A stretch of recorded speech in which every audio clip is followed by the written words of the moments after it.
Now, the Minister for Chieftaincy and Religious Affairs, Stephen Asamoah Boateng, has reached out to traditional authorities in Bawku to explore ways of resolving the chieftaincy dispute there. In a meeting with the Overlord and elders of the Kusauk traditional area, the minister assured the chiefs and people of government support to use constitutional provisions to address the Bawku debacle. He also assured them of government's commitment to law and order in the area, which he said is non-negotiable. The Chieftaincy Minister joins us via Zoom for more on this issue. Grateful to you, sir, for joining us now. What sort of assurances did you receive from the people of Kusauk area after meeting them and assuring them of government's commitment to resolving the issue there? Thank you very much. And I greet all your viewers and listeners. Yes, indeed, I've started work in earnest. My concentration and priority areas now is in the northern parts of the country, especially in the Bawku enclave, where we all know that there are security concerns. And indeed, the fundamental issues are chieftaincy matters. It's my responsibility to focus there quickly and not just sit in Accra and finding pen and paper and writing letters, is to go there and go to the spot. And I did.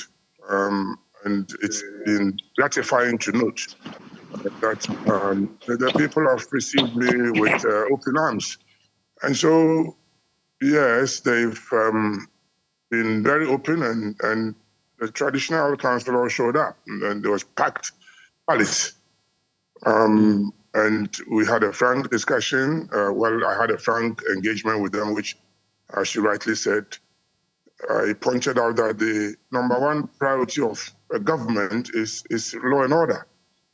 At least everybody must be protected, and you go about your normal business as a citizen. And that is our priority as a number one job. And also stated that we work with law. We don't just run a government anyhow. There are rules and regulation and legal frameworks. And we would go by that and ensure that there is a common understanding that we are a nation that abides by rule of law. We then had, we withdrew to what do I call it? The conclave. Environment, yes, and then we shared the details of what I meant there, which unfortunately right now I won't disclose to you now because before I went to Bawku, I had gone to the Mamprusi side, the Mamprugu Kingdom, a week before. So I deliberately chose exactly a week to go to the other side so that there's no space of time for people to start conjuring and thinking I'm coming and is he just going here and not mind us. So I chose just a week to try and talk to both sides. And so far, I'm happy. God has been gracious to me, and he has touched the hearts of the people, and I believe we can get somewhere that is understandable and appreciable, and people are happy with it.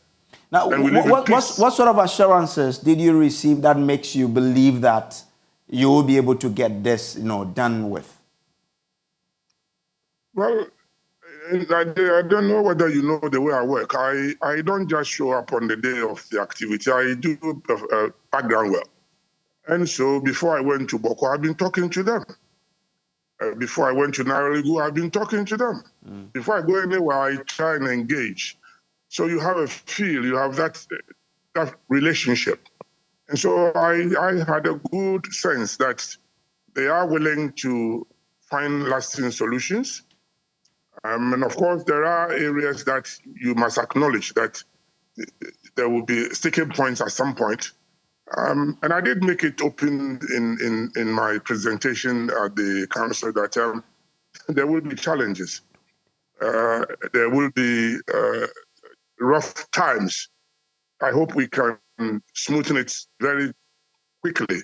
And so we shouldn't expect everything is hunky-dory and it will be smiling all the way. There will be difficulties, but people must be prepared to compromise.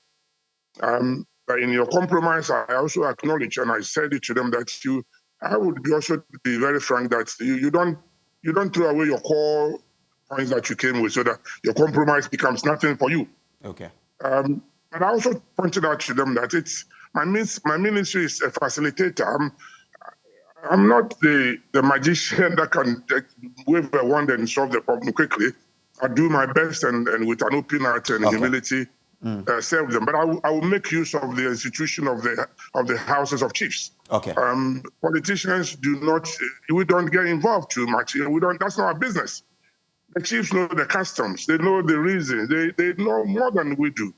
And we don't try and interfere. You just provide a facility environment and show goodwill and show honesty and straightforwardness. And they would, but that's the kind of message I've carried along. Okay. I'm grateful to you, Mr. Asamoah Boateng, for joining us. He is Minister for Chieftaincy and Religious Affairs. Let's return.